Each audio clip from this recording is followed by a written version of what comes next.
uma obscura seita judia segue os ensinamentos de um profeta herético que diz ser o Filho de Deus. Como o culto de Cristo suportou a força do Império Romano e depois tornou-se seu aliado. A ascensão da Igreja, neste episódio de A Tradição Ocidental.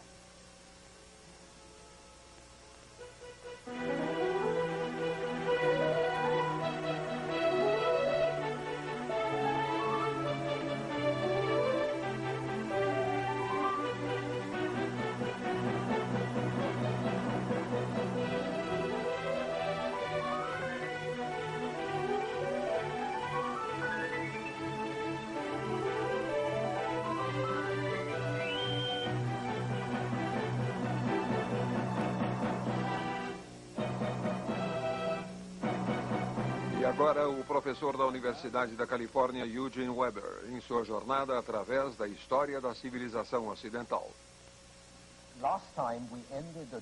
No último episódio, paramos no início do cristianismo, quando Cristo e seus discípulos ensinavam aos judeus um tipo de judaísmo reformado, onde a longa tradição dos profetas hebreus prometiam a vinda de um Messias, que constituiria o reino de Deus na terra. Jesus parece ter ensinado que não haveria reino, mas sim o dia do julgamento, que chegaria logo, quando o pecaminoso seria punido e o virtuoso recompensado. E assim a mensagem era: abandone todos os pecados enquanto ainda há tempo. Era definitivamente uma despedida da ortodoxia, mas ainda não havia a ideia de separatismo nas comunidades cristãs, isto é, até São Paulo aparecer. Paulo era um cidadão romano, nascido na cidade de Tarso, na Ásia Menor. Ele era um rabino e um fariseu, em outras palavras, um judeu bastante ortodoxo. E como judeu ortodoxo, perseguia os cristãos, a quem via como heréticos e um perigo ao judaísmo. Mas em 35 depois de Cristo, 5 anos após a crucificação de Cristo, Paulo teve uma visão na estrada para Damasco e tornou-se convencido que Jesus era o Filho de Deus. Esta é uma versão do século XV da conversão de Paulo. Ele acabou sendo o grande organizador, o grande relações públicas da jovem fé. E, na verdade, tornou o cristianismo competitivo com outras religiões. Ele ampliou o âmbito, recrutando fora do grupo restrito de pessoas que obedeciam à lei judia. Admitia não-judeus sem pedir que fossem circuncidados primeiro e sem insistir que respeitassem as leis rituais, principalmente as leis que diziam respeito à comida. Provavelmente fez isto pois estava com pressa. O fim do mundo estava próximo e ele não podia perder tempo com banalidades. Mas vale a pena lembrar que Paulo e seus seguidores puderam espalhar o cristianismo devido às estradas de Roma e à paz de Roma, bem como sua habilidade e o apelo da religião. Era Roma que unia o mundo mediterrâneo. Igualmente importante foi o koine, o dialeto grego comum que se espalhou de leste a oeste, tornando todo o Mediterrâneo um mundo bilíngue, onde os viajantes podiam ser compreendidos em toda a parte. São Paulo escreveu aos romanos em grego, e até o início do século III depois de Cristo, a linguagem da liturgia cristã na Igreja de Roma era o grego. Foi também para o grego que as escrituras hebraicas foram traduzidas 2 séculos antes de Cristo. Esta tradução, extremamente importante, foi terminada na Alexandria helenística, com sua grande comunidade judia. Foi chamada de o Septuaginta, latim para 70, pois supostamente houve 70 tradutores. E assim estava pronta para os primeiros missionários cristãos, quando começaram a levar sua mensagem pelo mundo. Nas sinagogas, que podiam ser encontradas em cidades helenísticas como esta, adora Europas, as traduções das escrituras hebraicas eram lidas e estudadas. E acho que nem a igreja cristã, nem Paulo, teriam ido muito longe sem o Septuaginte e as sinagogas, e sem escrever o Novo Testamento no koine grego desde o início.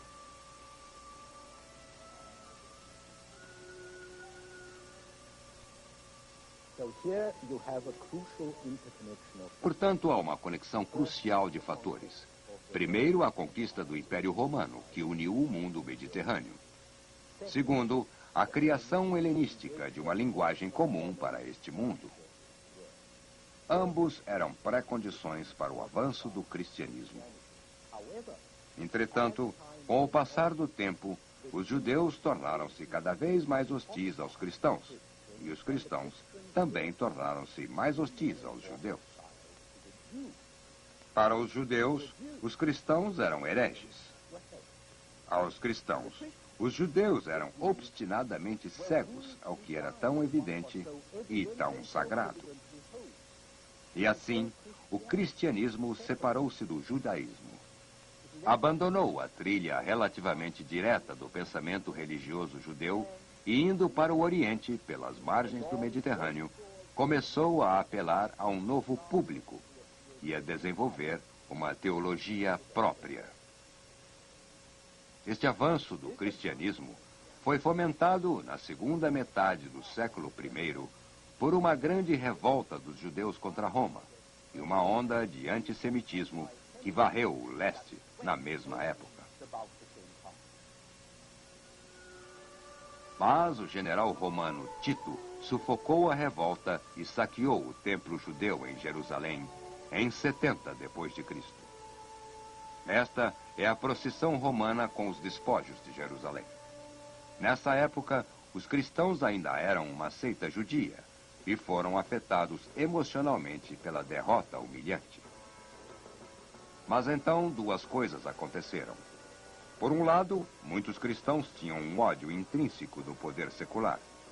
E por outro, como se pode ver por esta moeda com a inscrição Judéia capturada, as comunidades judias estabelecidas e a força da religião judia ortodoxa temporariamente desabaram.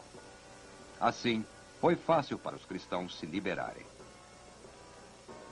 A Jerusalém terrena havia sido destruída, e agora a versão ideal poderia ser melhor projetada no paraíso, sem a preocupação de verdadeiras nações ou governos.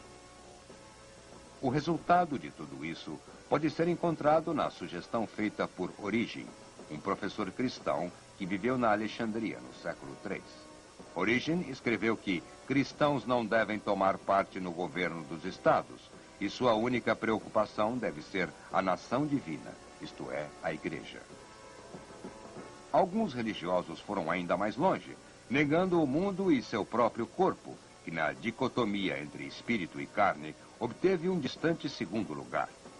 Distribuíram suas propriedades, jejuaram, flagelaram-se, e Origen defendia a completa castidade e provavelmente foi castrado.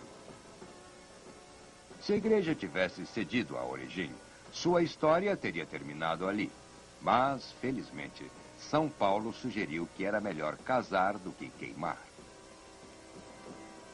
Ainda assim, as ideias não mundanas, antisseculares de Origen continuaram influentes. E enquanto o Império Romano se desintegrava, os religiosos observavam com um certo desinteresse. Exercitavam seus talentos em controvérsias teológicas e na difusão de comunidades monásticas, como esta na Grécia, desligadas do mundo pecaminoso, onde cristãos podiam concentrar-se na salvação pessoal e passar a vida em contemplação e penitência. Pode ser discutido, e o foi na época, que esta atitude tinha um pouco de birra, uma fuga do mundo, quando o mundo parecia difícil de suportar, negando valores terrenos para assegurar-se contra as perdas. Também pode ser discutido que quando se nega certos valores, pelo menos por implicação, há a afirmação de valores alternativos. Mas para muitas pessoas na época, mesmo esse aspecto positivo era muito parecido com algo negativo. E para entender isto, temos que imaginar como eram vistos esses primeiros cristãos pelos respeitáveis donos de propriedades nos 3 primeiros séculos depois de Cristo. Para começar, muita gente achava que os cristãos eram loucos ou bêbados. A ressurreição de Cristo e a ascensão eram incompatíveis com a ciência natural. E para um pagão intelectual, aceitar a encarnação de Deus na forma humana de Jesus seria como um homem moderno negando a evolução das espécies. Ele teria que abandonar não apenas o conhecimento mais avançado e racional disponível, mas, por implicação, toda a cultura greco-romana que fora marcada por esse conhecimento. Mas a acusação definitiva foi a que um alto sacerdote levou ao governo romano contra São Paulo, quando reclamou: "Este homem é um sujeito nocivo e causador de incitação entre todos os judeus do mundo e um chefe de motim da seita dos nazarenos." E o ponto é este: estes cristãos são perigosos. Insistem que todos os homens são irmãos, que o mendigo é tão bom quanto o cidadão sólido, que o escravo é igual a seu mestre, em essência, se não em fato, pois isto não impedia que os cristãos tivessem escravos. Resumindo, eles negam o valor de tudo aquilo que é caro à sociedade. O bom pastor oferece salvação, não dinheiro, família, propriedade ou sucesso, ou serviço ao Estado. Abandona teu pai, tua mãe, teu irmão e segue-me. Que bem tudo isso fará se você perdeu a alma? O que era ainda pior, os cristãos negaram até o poder final do imperador, o valor do poder imperial e da justiça imperial. Claro, a César o que é de César, mas há um limite do que pertence a César. E isto significa que para os cristãos há um poder maior que o Estado. Há um bem ou propósito definitivo que pode não ser o bem ou propósito definitivo do Estado.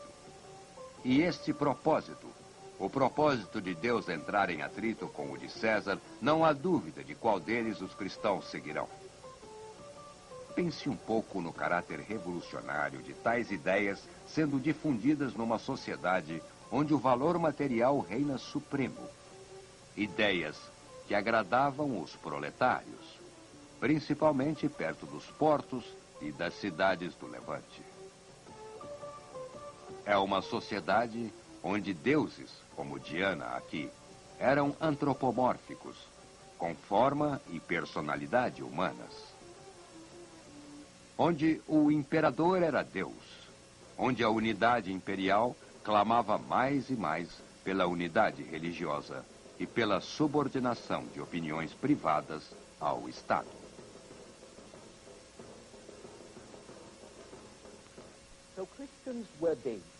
Assim, os cristãos eram perigosos e eram subversivos, pois seu sucesso ameaçava não apenas ao Estado, mas toda a base estabelecida e aceita da vida social e do valor social. Quando Cristo diz: "Meu reino não é deste mundo", ele quer dizer que o mundo é irrelevante, o que desafia toda a noção estoica de comunidade-cidade. Quando ele diz: "Arrepende-te, pois o reino de Deus se aproxima", o reino de Deus significa o fim da política na Terra, se definirmos política como uma tentativa razoável de organizar a sociedade humana. Por outro lado, muito do que os cristãos diziam combinava com a tradição estoica. O foco na salvação individual, a cidade divina, aspirada pelos puros, a rejeição de diferenças nacionais ou sociais e, acima de tudo, altos valores morais. Tudo parecia familiar, ou poderia ser feito para parecer familiar. Assim como, em outro nível, era o aspecto místico do cristianismo e sua promessa de uma revelação especial, uma estrada especial para a salvação, como as outras chamadas religiões mistério, o culto de Mitras e Ísis e assim por diante. Mas a arma realmente secreta dos cristãos foi que logo desenvolveram uma organização disciplinada que se espalhou por todo o império.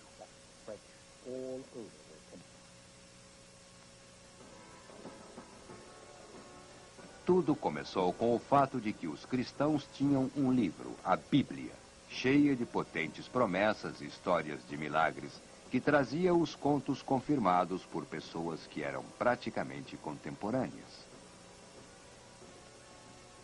Os cristãos, como um grupo prático, realizavam reuniões, leituras e discussões sobre o Evangelho e tiraram vantagem do respeito romano pelas tumbas e organizaram-se legalmente como sociedades de sepultamento. Esta é uma de suas catacumbas, seus túneis de sepultamento subterrâneo.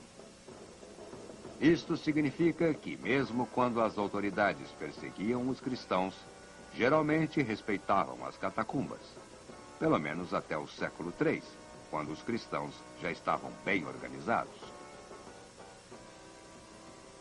Havia também o fato de que, embora o cristianismo fosse tão misterioso quanto qualquer outro culto mistério, era bem mais barato de se afiliar. A iniciação de um adorador no Mitras pedia um touro.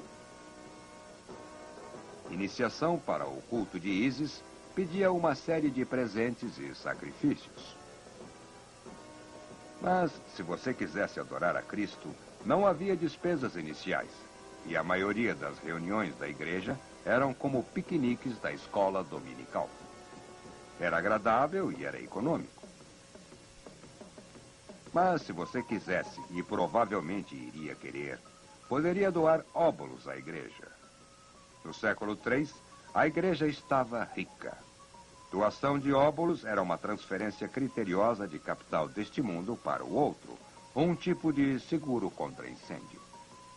Estas contribuições e legados acumularam nas mãos dos bispos e foram devotadas quase que exclusivamente à caridade, e não apenas à cristã. É possível imaginar a alavanca de poder que esta caridade cristã era, enquanto a organização romana desintegrava. Conforme a miséria aumentava e as grandes cidades enchiam-se de pobres famintos e os homens eram expulsos do trabalho ou de suas terras pelos bárbaros ou nobres ou coletores de impostos. E os bispos cristãos que controlavam os óbolos eram os únicos homens honestos que havia. Os únicos homens honestos poderosos que havia. Os governadores das províncias e os outros magistrados eram fantoches de sangue azul, designados por 1 ou 2 anos para agir como figuras de proa de um serviço mal pago e, portanto, corrupto. Assim, no século III, o bispo surge como uma figura permanente de sua cidade, dedicado a seu trabalho, a seu rebanho e responsável apenas a Deus.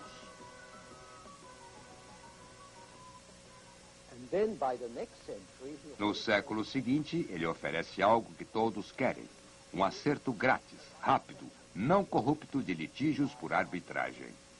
E isto é procurado por pagãos e hereges, assim como cristãos.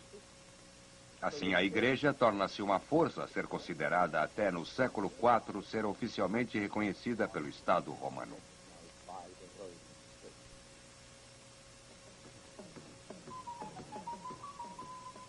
Isto aconteceu após mais uma guerra civil entre os rivais ao trono do Império ter terminado com a vitória de Constantino.